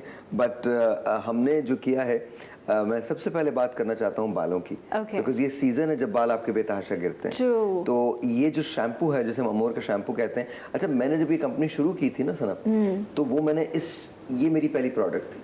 आपको बालों का प्रॉब्लम था? हमेशा। Yes. हमेशा। तो ये मेरी पहली प्रोडक्ट थी। ठीक है। मेरी ख्वाहिश ये थी कि कुछ ऐसा शैम्पू हो कि लगाती, मुझे याद है इमरान अब्बास ने मुझे इमरान ने एक शैम्पू बताया था, मैं नाम नहीं लेता उसका, वो दुबई से मिलता है, $32 का शैम्पू है कि उससे बाल गिरना बंद हो जाते हैं, किसी हद तक कंट्रोल हो जाते हैं। तो मैंने कोई 5-6 बॉटल उसकी ले ली थी और मैं वहाँ से ले आया था दुबई से। अच्छा, फिर उसके बाद जब वो ख़त्म हो गई तो फिर, क्योंकि मैंने हमेशा दवाएं खाई अपने बालों को कायम रखने के लिए, लगाई दवाएं, टॉपिकल सॉल्यूशन इस्तेमाल किए, तो मेरी बचपन से ख्वाहिश थी कि मैं कोई ऐसा शैम्पू लेके आए जिससे बाल गिरना वाकई बंद हो जाए। तो ये हमने इंट्रोड्यूस करवाया। Right. और इससे डेफिनेटली बाल गिरना बंद हो जाते हैं, डेफिनेटली बंद होते हैं। लेकिन ये काम करता है माइल्ड से मीडियम हेयर लॉस में। ठीक है। यानी माइल्ड से, ये समझ लीजिए माइल्ड से मीडियम हेयर लॉस क्या होता है। माइल्ड हेयर लॉस ये है कि आपके 170 से 200 बाल गिरते हैं, ये माइल्ड हेयर लॉस है। ओके। इसका कोई फर्क नहीं पड़ता, ये आता जाता ठीक हो जाता है। माइल्ड से मीडियम हेयर लॉस जो है वो 170 से 250 बाल अगर आपके गिर रहे हैं, तो फिर आपको खतरे की घंटी बजना शुरू हो जाती है कि अब आपको चीजें बेहतर करनी है। तो ये माइल्ड से मीडियम हेयर लॉस के लिए डेफिनेटली काम करता है। अच्छा, जिनका मीडियम से सीवियर हेयर लॉस है, उनको क्या करना है? उनके लिए हमारे पास ये तेल है, जिसे हम हेयर ऑयल कहते हैं, अमोर सिल्क का ऑयल है, और इस कॉम्बिनेशन को आप इस्तेमाल कर सकते हैं। ठीक है। ये कॉम्बो आप और अच्छा, ये विंटर्स में जो डैंड्रफ का इशू है, ये उसको भी सॉल्व करेगा। और डैंड्रफ के लिए हमारे पास ये वाला शैम्पू भी है, जिसको हम अमोर ब्लू कहते हैं। ये भी आप 2 दिन हफ्ते में ये इस्तेमाल कर लें और 5 दिन ये इस्तेमाल कर लें, and it is really really really good, really good. जब आप इसके साथ इस्तेमाल करते हैं तो आपके बाल घने हो जाते हैं, लिटरली थिक हो जाते हैं, आपके बालों की लेंथ जो होती है बड़ी जल्दी ग्रो करती है, आपकी जो खाली जगह हैं वो पुर हो जाती हैं, और आपके बाल गिरना बंद हो जाते हैं एट वंस। अच्छा, मुझे ऐसा लगता है खवातीन से ज्यादा मर्दों में बाल गिरने का प्रॉब्लम होता है, राइट? सो ऐसा नहीं है कि सिर्फ खूबसूरती औरत का हक है, मर्द भी इन प्रोडक्ट्स का इस्तेमाल कर सकते हैं और बाल आपकी पर्सनैलिटी को इन्हेंस करते हैं। तो ये सेट जो है, जिसमें आप ब्लू शैम्पू भी और दूसरा भी आपने यूज करना है, एक और भी ये भी आपका हेयर सीरम है ना? ये जो है ना, ये सबसे बड़ी चीज है। जो गंजपन की हम बात करते हैं, जब हम गंजपन की बात करते हैं तो क्या कहते हैं कि जी मर्दों को बहुत ज्यादा गंजपन हो जाता है, खवातीन को भी होता है, पता नहीं चलता, उनकी थिनिंग बहुत ज्यादा हो जाती है। अच्छा, ये हमारा मिरेकल मैजिक सीरम है, हेयर सीरम है। इसके 7 ड्रॉप्स आपको चाहिए होते हैं हर रात को। इस पे मेंशन भी है 7 ड्रॉप्स, 4, 5, 6, 7, ये 7 ड्रॉप्स आप लगा लें, और इस लगाने के बाद हर रोज आप रात को लगाएं। रात को लगाने के बाद सुबह आप उठ के इस शैम्पू से धो लीजिए। अच्छा, ये पूरे आपने स्काल्प पे रब करना है या जहाँ जहाँ है एलोपेशिया वगैरह वहाँ पर लगाना है? नहीं, जहाँ एलोपेशिया वहाँ भी लगा सकते हैं और पूरे स्कैल्प पे भी रब कर सकते हैं। इसका फायदा सबसे बड़ा ये है कि परमानेंट सोल्यूशन है। ये सोल्यूशन की तरफ आप जाते हैं। इसको लगाने के बाद सारी जिंदगी आपको नहीं लगाना, 2.5 से 3 महीने का अरसा होता है, आपके बाल वापस आ जाते हैं। 2.5 से 3 महीने। देखिए, शुरू के 15 दिन आपको लगेगा हल्का हल्का सा रुआ आने लगा है, 15 से फिर 30 दिन तक आपको ऐसा लगेगा जैसे कुछ आपके बालों में रूट्स आना शुरू हो जाएंगी। कुछ आपको 15 से 30 दिन के अंदर अंदर आपकी रूट्स जो वो निकलना शुरू हो जाती हैं। अच्छा, फिर इसके बाद 30 से 45 डेज का साइकिल जो है वो आपको ये करता है कि आपको लगता है कि हाँ कुछ वॉल्यूम आ रहा है। अच्छा, फिर इसके बाद 45 से 60 डेज जो है, 2 महीने, दूसरा महीना जब सेकंड महीना खत्म होता है तो आपको लगता है कि यार मेरे बाल जरा कुछ भर गए, और लोग आपको कमेंट करने लगते हैं कि आपने क्या बाल लगवाए। तो दिस इज रियली अमेजिंग। अच्छा, ये प्रोडक्ट जो है, और फिर उसके बाद 3 महीने में जब आप आते हैं तो आपका फुल थिक हेयर जो होता है वो आ जाता है। अच्छा, ये प्रोडक्ट जो है वैसे अगर आप इस्तेमाल करते हैं, वैसे अगर आप हमसे लेते हैं तो 5000 का होता है, लेकिन आज अगर लेते हैं तो ये 1800 का है, जी उठा पाकिस्तान। ओके, जबरदस्त। तो 1800 में अगर आप PRP या ट्रांसप्लांट की तरफ जा रहे हैं तो उससे पहले आपके पास ये ऑप्शन मौजूद है। इसका ओरिजिनल प्राइस 5000 है, बट आप 1800 में आप ले सकते हैं। नंबर आपकी स्क्रीन पर फ्लैश फ्लैश हो रहे हैं, आप इन नंबर्स पर कॉल करके अभी ऑर्डर कर सकते हैं अमोर ब्यूटी। एंड अच्छा, एक बात और मैं बताना जी चाहता जी हूँ। प्लीज़। ऐसी मैंने बहुत सारी प्रोडक्ट इस्तेमाल किए हैं। अच्छा, मैं बहुत क्लियरली बात करता हूँ ताकि सबको अंदाज़ा हो जाए कि क्या है। देखें, मैंने गोलियां भी खाई हैं, मैंने दवाएं भी लगाई हैं, टॉपिकल सॉल्यूशंस भी लगाए हैं। मैंने यूँ समझ लीजिए कि मैं नाम नहीं लेना चाहता, लेकिन 5% 2% उनकी इंटेंसिटी होती है टॉपिकल सॉल्यूशंस की, मैंने वो भी लगाए हैं। अच्छा, उनका नुकसान क्या है? उनका फ़ायदा ये है कि बाल गिरना रुक जाते हैं, बिल्कुल रुक जाते हैं। नुकसान क्या है? नुकसान ये है कि एक बार अगर आप उसे लगाना छोड़ दें सारी ज़िंदगी के लिए, या वो गोली खाना छोड़ दें, तो जितने बाल आए होते हैं उससे 20% ज़्यादा चले जाते हैं। ओह, मतलब थ्रू आउट द लाइफ आपने यूज लगाना है, एक बार आपने इस्तेमाल कर लिया फिर आपने लगाना है। अच्छा, और अगर लगाना छोड़ देते हैं तो 10 दिन के बाद वो आपके सिस्टम से खत्म हो जाता है, और 10 दिन के बाद आपके बाल 20% ज़्यादा गिर जाते हैं। जो ऑलरेडी गिरे होते हैं उससे 20% ज़्यादा गिर जाते हैं। अच्छा, ये तो एक फैक्ट है। दूसरा फैक्ट ये है पैसा। जो छोटी सी टॉपिकल सोल्यूशन की जो चीज़ है वो आपको मिलेगी $70 से $80 की, $70 से $80 की। नाउ यू कैन इमेजिन कि कितना पैसा होता है, और ये आपकी एक महीने की सप्लाई होती है। राइट। तो नाउ यू इमेजिन कि क्या होता है। अच्छा, इसी तरह से वो गोली जिसकी मैं बात कर रहा हूँ, जो वो पिल Hair loss कहलाती के है, लिए use किया जाता है। एक गोली आती है, अगर आप वो लेते हैं और ऑस्ट्रेलिया की बनी हुई लेते हैं, जो कि सबसे ज़्यादा ऑथेंटिक मानी जाती है इसमें, जो आपको हेल्प करती है, तो वो उसका एक पैक 29 गोलियों का 9,000 रुपये का है, 8,700 रुपये का वो है, और आपको वो मुसलसल इस्तेमाल करना है, आपने रुकना नहीं है। ऐसा नहीं कि आपने एक बार इन्वेस्टमेंट किया और आप कहें कि मेरा प्रॉब्लम ठीक हो जाएगा। एवरी सिंगल डे आपको इस्तेमाल करना है वो, और हर रोज सुबह गोली खानी है आपको। अच्छा जी, लेकिन जब आप ये इस्तेमाल करते हैं तो ये जो बॉटल है ये तकरीबन 2 महीने के लिए काफी होती है। मैक्सिमम आपकी 2 बॉटल लग जाएंगी, लेकिन 2 बॉटल के बाद आपका जो हेयर है वो बिल्कुल वापस आ जाएंगे, और ये परमानेंट सोल्यूशन है। इसके बाद आपको कुछ करने की जरूरत नहीं है। राइट, जबरदस्त। और ये अभी आपको बहुत अच्छी ऑफर में मिल रही है। इसका ओरिजिनल प्राइस 5,000 है और आपको जी उठा पाकिस्तान में 1800 में आपको ये मिल रहा है। इसके साथ साथ शैम्पू पे भी ऑफर है। Absolutely, absolutely. शैम्पू में आपने जो है इसका फैमिली पैक भी जो है वो हमने इसका इंट्रोड्यूस फैमिली करवाए पैक हैं। निकाला है, आप ये इस्तेमाल कर सकते हैं। ठीक है, 500 ml है ये, और इसका क्या प्राइस है?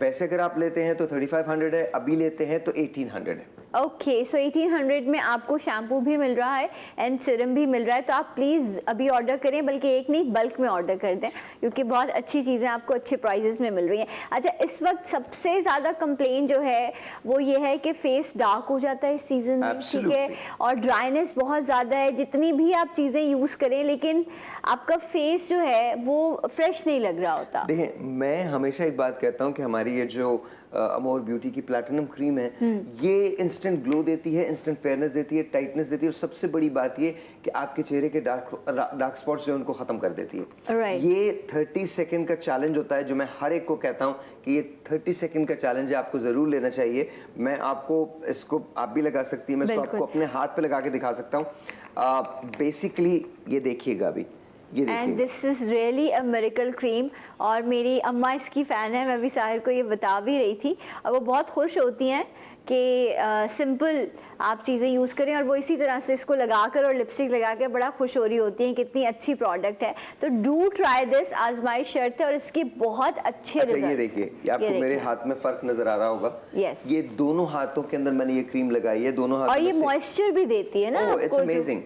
स्मेल तो बहुत ही अच्छी है, लेकिन इट इज अमेजिंग। अब मैं दूसरे हाथ पे भी लगा रहा हूँ, बिकॉज ऑकवर्ड लगेगा कि एक हाथ मेरा। अच्छा, आपको ये जो हमें मेकअप से पहले देखें, एक होता है फ्लॉलेस, मैं फ्लॉलेस की बात नहीं करी, लेकिन आपको एक अच्छा एक 1 टोन आप बेहतर फील कर रहे होते हो अपनी स्किन में, और आप मेकअप के लिए, आप कहीं जाने के लिए रेडी होते हो। अब ये देखें, ये मेरे हाथ हो गए इस वक्त, ये वाले हाथ हो गए मेरे। अच्छा, ये आपने लगानी चेहरे पे, यहाँ से लेकर यहाँ तक लगानी है, और बहुत थोड़ी लगती है, ये बहुत ज़्यादा नहीं लगती, बहुत थोड़ी लगती है।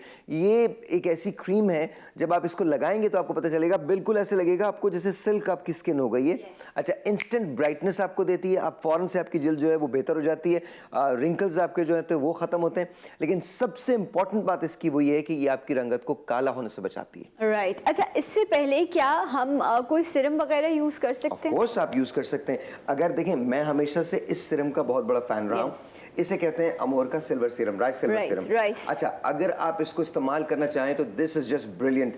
इसके अंदर आपको पर्ल किस्म का टेक्सचर मिलता है, आपको नजर भी आ रहा होगा, ये पर्ल नजर आ रहा है। बिल्कुल बिल्कुल बिल्कुल। और ये दिस इज सो अमेजिंग। आप इसको अपने हाथ पे लगा के देखिएगा, मैं आपको खुद कहता हूं कि आप इसको टेस्ट कीजिए, ट्राई कीजिए। ये भी आपको ब्राइटनेस देता है, फेयर स्किन देता है, टाइट कर देता है, इमीडिएटली आपकी स्किन जो होती है वो टाइट हो जाती है, आपको ज़बरदस्त किस्म का मॉइस्चर मिलता है। अच्छा, राइस को हमेशा से चेहरे की ब्राइटनेस के लिए और जल्द की लिफ्टिंग के लिए इस्तेमाल किया गया। ये आप देखेंगे कि ये बहुत अच्छा जो है, ये मैं खुद फील कर सकती हूँ कि ये आप इस पर जो है आपके पास, बिकॉज मैं कुछ प्रोडक्ट्स यूज़ कर रही होती हूँ इसलिए मैं आपको बता रही हूँ, मैं खुद इसे यूज़ करती हूँ। ये मैं राइस सीरम समटाइम यूज़ करती हूँ और समटाइम एक और चीज़ है जिसको भी हम डिस्कस करेंगे, मैं आपको दिखा देती हूँ। ये साहिर की वो प्रोडक्ट है जिससे मुझे पर्सनली लव है, क्योंकि ये बहुत अच्छी चीज़ है। मेकअप से पहले हो, फेस वॉश के बाद हो, शायद ये आपको रिकमेंड करेंगे दिन में 1 मरतबा, लेकिन मैं कोई दिन में 2-3 मरतबा, अच्छा, आप इसके एवरी हर बार फेस वॉश के बाद मैं इसे यूज करती हूँ। अच्छा, आप इसके अंदर देख सकते हैं, इसके अंदर एक्चुअल गोल्ड है, एक्चुअल गोल्ड है, 24 कैरेट गोल्ड है जो इसके अंदर लगा हुआ है। और आप देख सकते हैं कि आप इसको लगा सकते हैं। इसको जो आप लगाएंगे तो सबसे बड़ी बात ये मैं आपको दिखाता हूं, आपको इसके अंदर गोल्ड के फ्लेक्स नजर आ रहे हैं? ये एक्चुअल गोल्ड है, 24 कैरेट गोल्ड है, ये एक्चुअल फ्लेक है। और ये जब आप लगाते हैं, आपको 5 कतरे लगाने हैं, 5 ड्रॉप्स लगाने हैं, यहाँ से लेकर यहाँ तक आप इसको लगाएं और 5 ड्रॉप्स के अंदर आपकी स्किन जो है वो ऐसी रिजुविनेट होती है, कमाल हो जाता है। अच्छा, आपने कुछ नहीं करना, रात को सोते वक्त वॉश करें अपना फेस, वॉश करने के बाद इसको लगा लें और सुबह उठ के आप खुद, आपको यकीन नहीं आएगा कि आपकी स्किन के अंदर क्या तब्दीली आई है। राइट, तो आपने इसको यूज़ करना है। 5 ड्रॉप्स, 3 ड्रॉप्स भी बहुत अच्छे हैं इसके, इसको ज़रूर ये यूज़ कीजिएगा। मैं आप सबको रेकमेंड कर रही हूँ कि आप ये ज़रूर ऑर्डर करें। ये काफ़ी महंगी प्रोडक्ट है और मुझ जैसे लोग बड़े परेशान होते थे, हमें ये चीज़ें, आर्गन ऑयल पाकिस्तान में नहीं मिलता, हम बाहर से लेकर आते थे या मंगवाते थे ज़्यादा पैसों में। हमने इसको आर्गन से भी बेटर कर दिया। yes. इसके अंदर 5 एसेंशियल्स डिफरेंट ऑयल हमने इसकी प्राइस क्या है अभी? इसकी वैसे अगर आप लेते हैं तो 5000 का है, आज अगर लेते हैं आपकी तवज्जो से, जी उठा पाकिस्तान की तवज्जो से लेते हैं तो ये 1800 का है। ओके, सो प्लीज 2, 3, 4, 5 आप मंगवा लीजिए, क्योंकि इतने अच्छे प्राइस में आपको नहीं मिलेगा। क्या आप सही नहीं? अच्छा, उसकी एक तो प्राइस का, दूसरा ये कि जो बॉटल है ये बाहर से आती है। हाँ। तो अगर आपने ये नहीं मंगवाया तो ये खत्म हो जाती है और खत्म होने के बाद फिर 40 दिन का वेट होता है। Okay, 40 days. और आप अभी ऑर्डर कर सकते हैं। और इतनी खूबसूरत लगती है ना ये सारी, आप इनकी प्रोडक्ट्स मंगवाएं और आप अपनी ड्रेसिंग पे सजाएं तो वैसे भी आपको बड़ा अच्छा लगेगा। और अभी मैंने राइस सीरम अपने हाथ पे अप्लाई किया था और मैं आपको दिखाऊं, क्योंकि आजकल वेदर ऐसा है तो आपको थोड़ा मॉइस्चर चाहिए होता है। मैं चाहूँगी आप इस पर बात करिए। इनकी बीबी क्रीम है जो मैंने फरमाइश पे साहिर से कहा था कि बीबी क्रीम बनाए, और मैंने इसका बहुत हल्का सा सिंगल ड्रॉप लिया है और अब मैं आपको ये दिखाती हूँ। ये देखिए, इसकी अमेजिंग फिनिश है। ये लगाने के बाद आपको किसी फाउंडेशन की जरूरत नहीं है। I can guarantee you this. अच्छा, ये इतनी न्यूट्रल है, ये दुनिया के हर कलर पे चल जाती है। ये देखिए आप लुक एट दैट। सी, आप देख सकते हैं सामने मेरा हाथ, ये वाला हाथ देखें, ये देखिए। Oh my God. अच्छा, मजे की बात ये this gives a younger look. Yes, और मैंने बिल्कुल लाइट सा चने की दाल का जो बड़ा होता है उससे भी शायद कम मैंने ये यूज किया था अपने हाथ पर, और बहुत सिंपली जो है। और सबसे बड़ी बात ये, आपको कितनी देर लगी है टोटल? मैं हार्डली बात करते करते इन्होंने इस तरह से लगाया है और उसके बाद वो फिनिश देखें जिसमें आई है। और इस ये रिंकल फ्री है, वरना होता है कि आपको हैवी लुक मिल रहा होता है। इट्स रियली गुड, बहुत अच्छी चीज़ है ये। एंड इसके अलावा ये इसका प्राइस क्या है? इसका प्राइस वैसे एक्सपेंसिव है, लेकिन अगर आप आज लेते हैं तो 1800 का है और आपके लिए जी उठा पाकिस्तान के लिए 1800 है। उनको कहिएगा कि बीबी क्रीम, देखिए मैं ये चाहता था, और ये हर रंग पे चल जाता है। ये आपके रंग को एनहांस करेगा, खूबसूरत बनाएगा, आपकी स्किन को फिनिश देगा। ये लगाने के बाद आपको फिर किसी और फाउंडेशन की जरूरत नहीं है। राइट, अच्छा, क्योंकि टाइम कम है, लेकिन 1-2 चीज़ें जो इस सीज़न की बड़ी ज़रूरत है।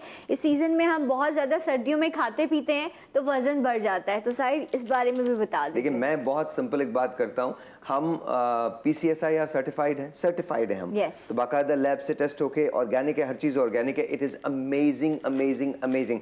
All you have to do is basically buy this. ये आपको एक टैबलेट, एक कैप्सूल यूज करना है खाने के बाद। बस पानी आपको ज्यादा पीना पड़ेगा, डाइट एक्सरसाइज की जरूरत नहीं है। अगर कर लें तो रिजल्ट और बेहतर हो जाएंगे, लेकिन 2 वीक के अंदर अंदर आपका वेट जो है, वजन जो है वो घटना शुरू हो जाता है। ओके, सो ये आपने डेली यूज करनी है। 1 कैप्सूल सुबह नाश्ते के बाद आपने ये यूज करना है। इसमें 30 कैप्सूल्स हैं, तो 1 मंथ का ये आपका पैकेज है। अच्छा, मैं आपको बता दूं, 2 वीक के बाद लोग आपसे ये पूछने लगते हैं कि आप क्या कर रहे हैं, ओके व्हाट्स हैपनिंग, बिकॉज मैं आपको बता दूं मैं डाइट नहीं कर सकता और अब तो एक्सरसाइज भी नहीं कर सकता बिकॉज दोनों मेरे लिगामेंट्स खराब हो चुके हैं, तो मैं अब इस पे बहुत हेवीली रिलाई करता हूँ। राइट, लेकिन आपने छुपाना नहीं है, आपने बताना है कि आप क्या कर रहे हैं, वरना हम छुपा लेते हैं, ठीक है? ये प्रॉमिस रहेगा आपका कि आप लोगों को बताएंगे। एंड सर्दियों में घुटनों में या आपके तकलीफ हो इस तरह की, तो ये भी एक बहुत अच्छी प्रोडक्ट है, इसका भी मैं चाहूंगी साहिर आपको बता दें, फिर मुझे ब्रेक देखिए लेना है। ये तो एक मैजिकल पेन रिलीफ ऑयल है जिसके बारे में मैं ये कह सकता हूँ शायद इससे बेहतर पेन रिलीफ ऑयल आपको कहीं नहीं मिलेगा। इसको हम अमोर प्रो का नाम देते हैं पेन रिलीफ ऑयल।